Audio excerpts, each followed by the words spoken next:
34편은 어떤 상황인가 하면은 권력을 차지한 악인들이 이제 하나님을 경외하는 자들을 이제 고통받게 하는 거, 이제 그것을 경험한 시인이 하나님의 심판을 호소한 시입니다. 1절부터 9절까지 악인들에게 고통당하는 믿는 자들이 하나님의 개입을 호소합니다. 1절에 보면 복수하시는 하나님 두 번이나 나옵니다.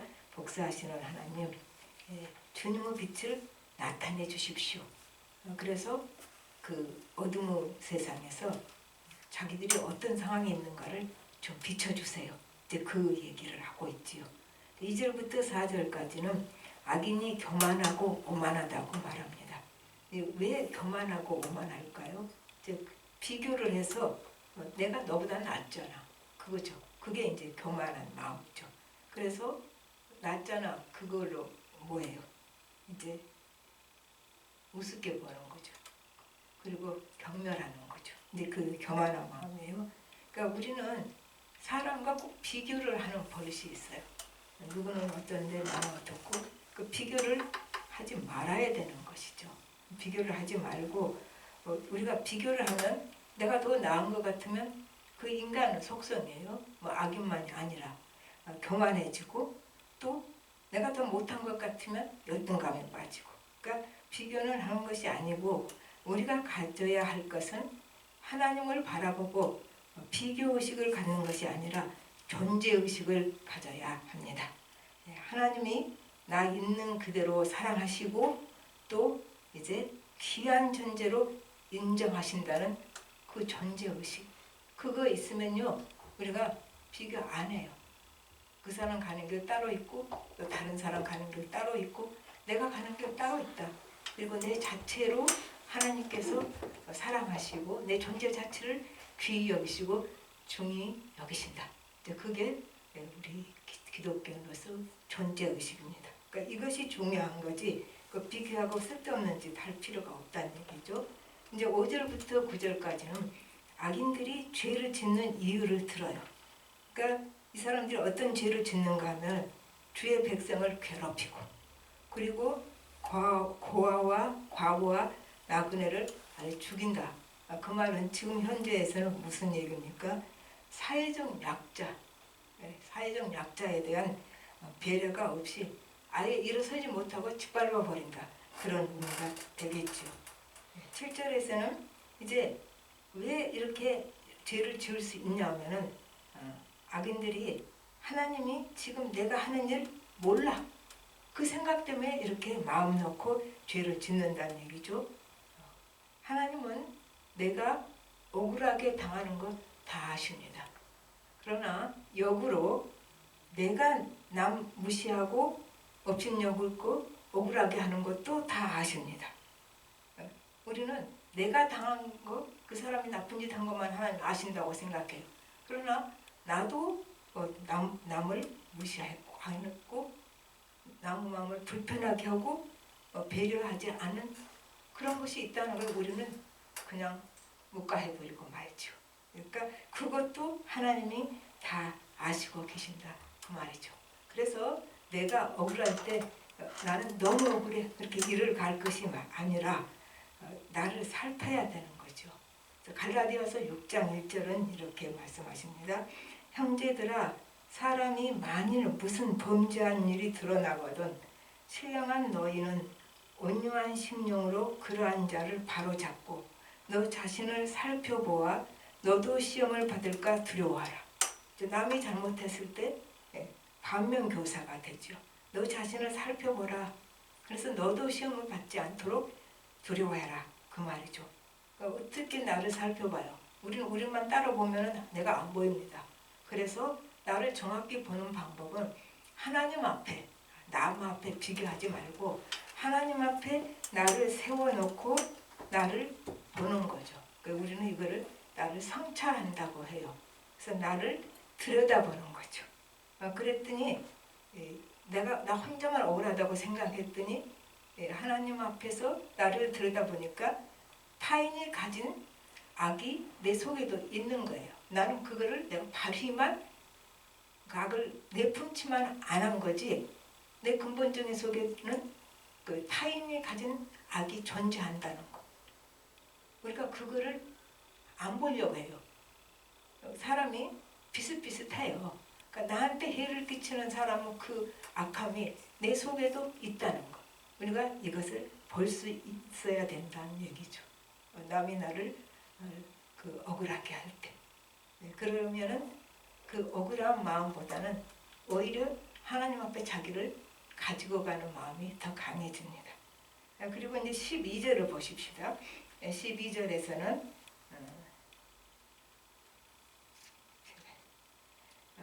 여호와여 주로부터 징벌을 받으며 주의 법으로 교훈하심을 받는 자가 복이 있나니 그랬어요. 12절에 그러니까 여기서 징계는 훈련시킨다는 말이죠. 그리고 하나님께서 말씀으로 가르쳐 주시는 자가 복이 있다. 하나님 나를 훈련시키시고 말씀으로 나를 가르치시면 그 사람이 복이 있다. 그 말이죠. 히브리서 12장 7절부터 8절까지는 너희가 참으면 징계를 받기 위함이라 하나님의 아들과 같이 너희를 대우하시나니 어찌 아버지가 징계하지 않는 아들이 있으리요. 징계는 다 받는 것이거늘 너희에게 없으면 사생자요 친아들이 아니니라. 여기서도 똑같이 여기 12절과 히브리서 12장 7절 6절도 7절 8절도 같이 그 징계가 벌이 아니에요. 퍼니시먼트가 아니고 디스플린, 훈련이요. 똑같은 단어가 나옵니다. 그래서 여기서 징계는 우리를 훈련시키신다. 벌 주시는 게 아니라 그런 단어가 써져 있어요. 하나님은 우리를 선 메이킹 합니다. 그러니까 우리가 하나님 아들을 만들어 가신다는 게 아니라 이미 우리는 하나님의 아들인데 하나님은 아들다운 아들은 아니잖아요. 우리가 아무리 들여다봐도 하나님은 아들답지 못한 아들. 그래서 하나님이 이미 우리는 하나님의 아들인데 하나님은 아들다운 아들로 만들어 가시는 거. 그래서 선 메이킹 그렇게 해 가시는데 그러면 우리는 뭐 하고 있느냐? 그 선 메이킹에 부응해서 정말 내가 하나님 아들답게 만들어지려고 애를 쓰는 것이 아니라 그게 쉬운 일이 아니죠. 왜냐하면 내 그 죄성과 다 거슬러야 되거든요. 하나님이 원하시는 하나님의 모습대로 내가 닮아가려면 내 죄성을 다 이렇게 거슬러야 되니까 힘드니까 어떻게 합니까? 우리는 이미지 메이킹을 합니다. 그렇게 못 하고 이미지만 바꿔요. 그래서 자기가 꽤 괜찮은 신자인 것처럼 이미지를 만들고 갑니다. 그리고 그 이미지를 자기가 만들어 놓고 자기도 속아서 나는 꽤 신앙이 괜찮은 사람이다. 이렇게 스스로 속이는 거죠. 디모데후서 3장 5절에서는 무슨 말을 하냐면 경건은 모양만 있고 경건의 능력은 부인한다. 그 말이 나오는 거죠. 그러니까 모양만 있는 크리스찬 큰 일이죠. 그러면 경건은 능력이 있어야 되는데 시편 119편 67절은 고난당하기 전에는 내가 그릇 행하였더니 이제는 주의 말씀을 지키나이다. 그래서 이제 고난을 통해서 말씀을 지키게 되니까 그래서 119편 71절은 이렇게 고백을 합니다. 고난당한 것이 내게 유익이라 이로 말미암아 내가 주의 윤례를 배우게 되었나이다. 이렇게 되는 거죠. 내게 유익이 됐다. 그 말이죠. 왜 유익이 됩니까? 훈련을 통해서 자기를 포장했던 자기 의가 다 무너지는 거죠. 이 훈련 속에서. 그리고 자기 의가 포장했던 포장이 벗겨지면 어떻게 돼요? 실체가 드러져요. 우리 실체가 들통이 나는 거죠. 훈련 통해서 우리 실체가 드러나고 그렇게 될 때 우리가 다른 고난받는 사람을 볼 수 있는 눈이 생깁니다. 그때야. 그리고 다른 고난받는 사람의 그 고난을 공감할 수 있고 내가 긍휼히 여길 수 있고 같이 아파할 수 있게 되는 거지요. 근데 이게 우리가 성숙해져가는 과정이라고 볼 수 있습니다. 그래서 그 12절은 한마디로 말씀을 요약을 한다면 징계받는 자가 복받은 자다. 그렇게 우리가 표현할 수가 있습니다. 그리고 13절을 또 보십시다. 13절에 이런 사람에게는 환난의 날을 피하게 하사 악인을 위하여 구덩이를 팔 때까지 평안을 주시리이다. 이거예요. 하나님은 우리가 이제 징계를 해서 혼을 내는 것이 목적이 아니고 우리를 환난에서 벗어나게 하시고 평안 주시는 것이 목적이다. 그 말이에요. 그러니까 징계가 징계로 끝나지는 않아요. 하나님은 늘 그걸 통해서 하나님의 목적은 우리가 평안하게 되는 것, 그리고 환난에서 벗어나게 하는 것. 그렇게 시편 기자가 이제 여기서 고백을 하고 있지요. 우리 빌립보서 4장 6절 7절 우리 교인들은 다 암송하고 있지요. 같이 암송해 볼까요? 아무것도 염려하지 말고 다만 모든 일에 기도와 간구로 너희 구할 것을 감사함으로 하나님께 아뢰라. 그리하면 모든 지각에 뛰어난 하나님의 평강이 그리스도 예수 안에서 너희 마음과 생각을 지키시리라. 하나님은 늘 우리에게 뭐예요? 평강을 주시라. 평강. 그래서 이제 14절은 그렇게 하는 정도가 아니라 14절에 가니까 말이 더 강해집니다. 어떻게 강해졌냐면은 여호와께서는 자기 백성을 버리지 아니하시며 자기의 소유를 외면하지 아니하시리로다. 이렇게 나와요. 그러니까 하나님께서는 자기 백성을 거절하지 않는다. 여기서는 사실은 리젝트라는 단어가 나왔거든. 그래서 거절하지 않으시고 그리고 안 버리신다. 하나님 우리를 거절 않으시고 안 버리신다. 이게 우리에게 얼마나 큰 위로가 되는지 몰라요. 왜요? 우리가 하나님 것이니까. 그렇게 써져 있어요. 우리가 하나님 것이니까 거절 않고 버리시지 않는다. 우리는 인간이기 때문에 피곤하고 힘들고 또 능력이 안 되면 사람을 어쩔 수 없이 거절을 해요. 뭐 안 되니까 내가 거기까지밖에 할 수가 없으니까 거절을 하는데 하나님은 거절을 안 하신다. 예수님은 뭐라고 그래요? 나는 생명의 떡이다. 그러니까 내가 주는 떡을 먹어라. 그렇게 말씀하시죠. 이걸 더 직설적으로 바꾸면 어떻게 해요? 와서 나를 먹고 마셔. 그래서 생명을 얻어라. 그렇게 예수님 말씀하시는 거예요. 우리는 거절을 하는데 우리가 그 수준밖에 안 되지만 하나님은 그렇게 하는 거죠. 예수님을 통해서 나를 먹고 마셔라. 그래서 생명을 얻어라. 하나님은 우리에게 다 주신 거다. 그 말이죠. 그리고 이제 17절부터 19절까지는 하나님이 도우셔서 내가 존재한다. 그렇게 말해요. 그러니까 하나님이 도우시지 않으셨다면 내 영혼이 침묵 속에 잠겼을 것이다. 그렇게. 여기서 침묵은 죽음의 침묵이란 단어예요. 죽음의 침묵 속에 내가 지금 잠겼을 것이다. 이 말은 하나님이 도우시지 않았으면 나 죽었다. 지금까지 살아남아 있지를 못한다. 그런 말이 됩니다. 그리고 이제 18절을 보십시다. 여호와여 나의 발이 미끄러진다고 말할 때 주의 인자하심이 나를 붙드셨으며 내 발이 미끄러진다. 나 이제 쓰러지죠. 그럴 때 언약의 신실한 하나님의 사랑이 나를 붙들어주고 지탱해 주셨다. 넘어지려고 그럴 때 사람이 붙들어줘도 얼마나 힘이 됩니까? 그런데 하나님이 붙드시면 우리가 넘어질 수가 없는 겁니다. 그 다음에 이제 19절에 내 속에 근심이 많을 때 주의 위안이 내 영혼을 즐겁게 하시나이다. 걱정이 우리는 뭐라고 말하죠? 많단 말은 태산 같을 때, 우리식 표현을 하면 걱정이 태산 같을 때 주님의 위로가 내 마음에 즐거움을 가져다 주었다. 그렇게 되는 거죠. 그러니까 믿음의 신비. 내가 하나님께 나가면은 내 상황이 너무 걱정이 태산 같아서 하나님께 나아가면 하나님이 내 내면의 상황을 바꿔주십니다. 하나님은 우리가 하나님께 나가면 환경부터 안 바꾸셔요. 나부터 바꾸십니다.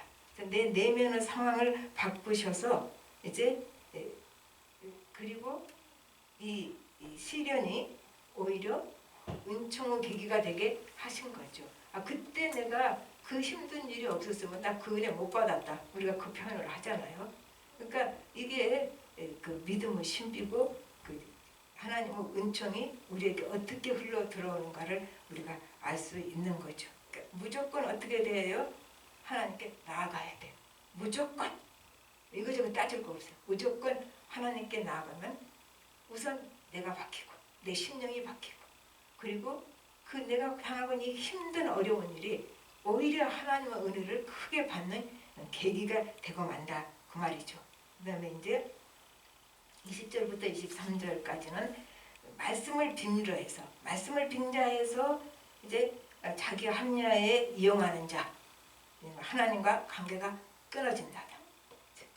이 말씀을 거기다 이용하면 안 되죠. 하나님의 이름을 망령되게 일컫는 거랑 같은 거죠. 자기 합리화로 위해서 말씀을 빙자한다는 것은.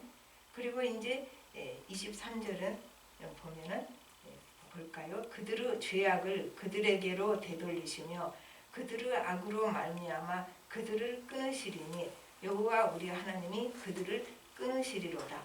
1절에서 뭐라고 했어요? 우리가 맨 처음에 복수하시는 하나님이요. 그 두 번이나 말했어요. 복수하시는 하나님이 이 23절에 어떻게 결론을 맺냐면 하나님이 그들의 죄악을 갚으신다. 죄악을 그들에게로 되돌리신다 이 말이요. 리페이요. 갚아준다. 그들의 죄악을 갚아주시고 이제 갚아주시면 하나님 막 벌을 주시나 그거 아니에요. 하나님의 심판은 내버려 두는 거죠. 로마서 1장 28절처럼 그 상실한 마음에 내버려 두시는 거. 그래서 그들이 악이 그들을 이렇게 써 있잖아요. 그들의 죄악을 그들에게로 되돌리시며 그들의 악으로 말미암아 그들을 끊으시리니 하나님의 손을 내는 게 아니에요. 내버려 두면 그들의 악 때문에 그들이 스스로 파멸하고 만다 그 말이죠. 하나님이 이제 우리 지금 계속 징계당한 것이 복이 있다고 그랬잖아요. 훈련당한 것이 복이 있다. 복이 있어요. 내버려 두면 큰일 납니다. 분명히 지금 내가 잘못하고 있는데 하나님이 내버려 뒀어. 이건 이제 큰일 나는 거죠. 잘못하면 파멸로 가는 길이 되는 거예요. 그게. 그러니까 우리는 그 징계당한 것이 복이다는 거. 훈련이 내게 좋다는 것을 늘 감사하고 살아야 되는 거죠. 말씀을 맺어보십시다. 이제 22절에서는 하나님은 나의 요새요 내가 피할 반석이라고 고백을 합니다. 내가 죽고 싶을 만큼 힘든 문제 앞에서 우리는 인간인지라 어때요? 속수무책해. 너무 힘든 일을 하면 뭐 어떻게 할 수가 없는 그게 우리예요. 속수무책이죠. 그런데 우리는 속수무책이 아니다 그 말이죠. 피할 곳이 있어요.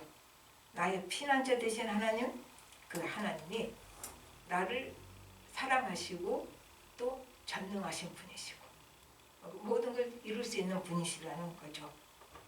그리고 우리 아까 12절에서 하나님이 훈련시키는 자 복이 있다 그렇게 우리가 읽었잖아요. 그러니까 고난은 끝이 아니고 나를 회복시키는 것이 하나님의 목적이다.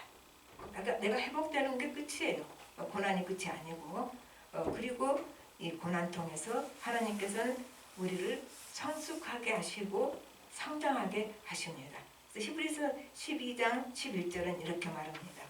무릇 징계가 당시에는 즐거워 보이지 않고 슬퍼 보이나 후에 그로 말미암아 연단받은 자들은 의와 평강의 열매를 맺느니라.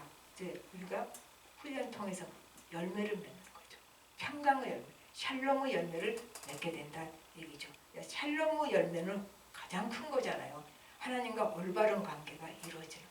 내 모든 것이 하나님 통치가 이루어지는 상태. 그 열매를 우리가 맺게 된다 그 말이죠. 에레미야서 2장 13절에 하나님은 생수근원이에요. 다 그저로 다 읽으면 좋지만 생수근원이고 우리가 만든 건 뭐냐면은 생수근원 떠나서 터진 웅덩이를 우리는 만들고 있는 거예요. 그게 에레미야서 2장 13절 얘기입니다. 그러니까 터진 웅덩이는 어떻게 해요? 물을 품을 수가 없잖아요. 물을 담을 수가 없는데 그 터진 웅덩이 만들어 놓고 거길 쫓아가는 거죠, 우리가. 그러니까 터진 웅덩이 같은 거 쫓지 말고 하나님이 생수 근원이라고 하셨으니까 생수 근원이신 하나님을 우리 가슴 가득히 품고 있으면은 이제 하나님께서 내게서 생수가 나와서 염려 불안을 뚫고 나오게 하시는 것입니다. 그러니까 생수 근원이신 하나님을 우리는 가슴 가득히 품어야 되는 것이죠. 그리고 우리를 위로하시고 토닥토닥 해줍니다. 걱정 마. 너 괜찮아. 걱정 마. 내가 내 전능한 능력으로 네 원수에게서 또 지켜줄게. 뭐라고 그러실 거야, 하나님? 내가 너 책임질게. 그 연애할 때 결혼하자고 남자들이 하면은 마치 그 여자를 자기가 책임질 것처럼 얘기를 합니다.